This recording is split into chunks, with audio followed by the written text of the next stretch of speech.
के मुताबिक, और उन कॉन्सिक्वेंसेस को उसको भुगतना पड़ेगा, और फिर इनके जमात का जो रोना धोना होगा तब वो हमसे एतराज ना करे। खान साहब ने अगर ये स्टेटमेंट दिया है तो जो मसले खान साहब के लिए बनेंगे और खान साहब की जमात के लिए बनेंगे और खुदा ना खास्ता हमारा जमहूरी निजाम के लिए बनेंगे, वो तो उनका जिम्मेदारी है। अगर ये स्टेटमेंट खान साहब ने नहीं दिया, अगर खान साहब ने ये स्टेटमेंट नहीं दिया, तो अब फौरी कायदे हिज़्ब इख्तिलाफ या उनके पार्टी का चेयरमैन एक्सप्लेनेशन दे कि ये ट्विटर अकाउंट अली अमीन साहब चला रहा था, मरवत साहब चला रहा था, इनसे पूछे, खान साहब का इससे कोई वास्ता नहीं है। ये क्लैरिफिकेशन देना बहुत ही जरूरी है जनाब स्पीकर। ये जो इल्जामात कर लगे हैं, this is a pattern of an exercise that has been going on since the days of the no confidence motion जनाब स्पीकर। तब से जब हमने एक आईनी जमहूरी कदम उठाने की कोशिश किया कि हम वजीर आजम को ना किसी अदालत के फैसले से ना किसी और अदारा के फैसले से हम इसी हाउस का वोट के अदम एतमाद से घर भेजना चाहते हैं, उसी वक्त जनाब स्पीकर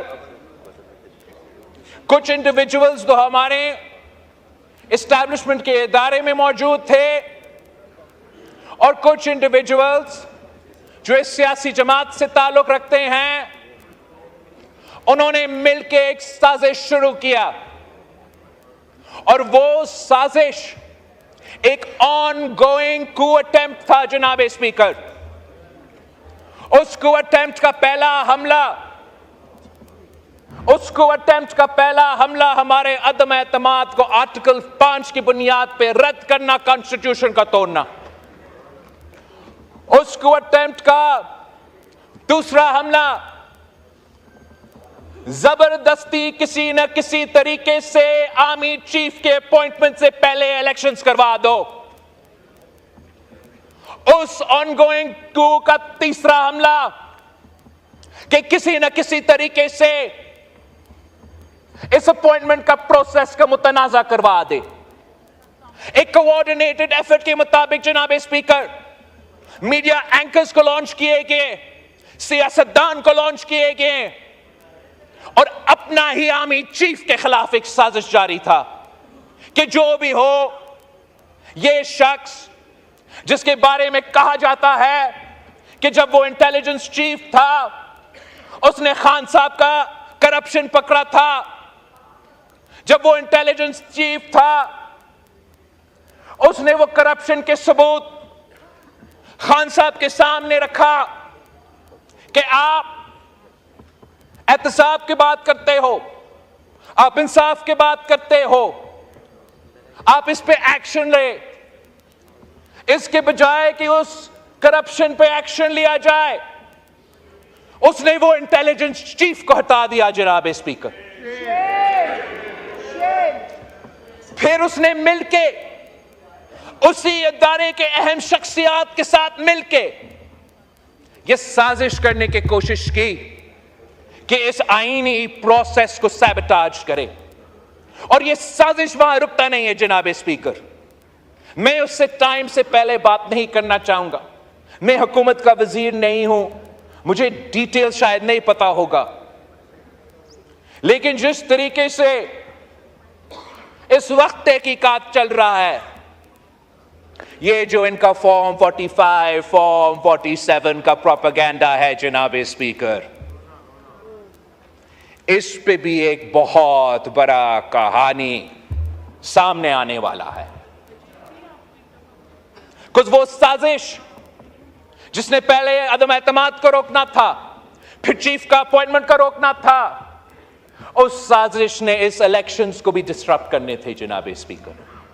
और जब वो सबूत सामने आएगा तो ना ये अपने मुंह अवाम में दिखा सकेंगे, ना कोई और अपने मुंह अवाम में दिखा सकेंगे। उनको आईन और कानून के मुताबिक जवाब देना पड़ेगा।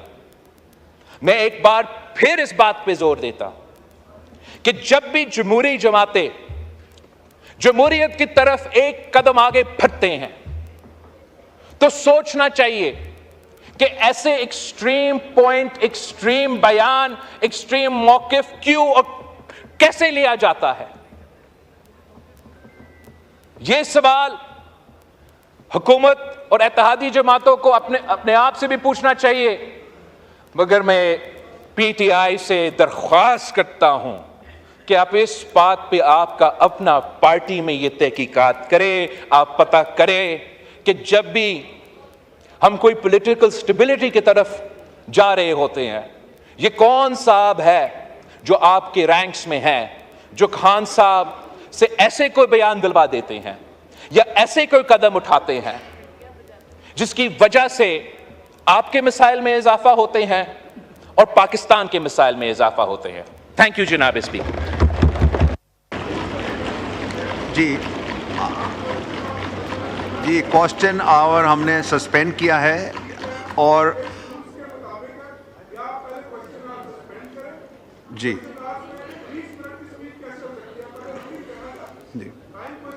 जी ये मैं इस वक्त एक आदमी को अभी फ्लोर दे रहा हूं, उसके बाद हम क्वेश्चन आवर करेंगे। आप उमर अयूब साहब आप बोलेंगे, हाँ, उसके बाद आप जी।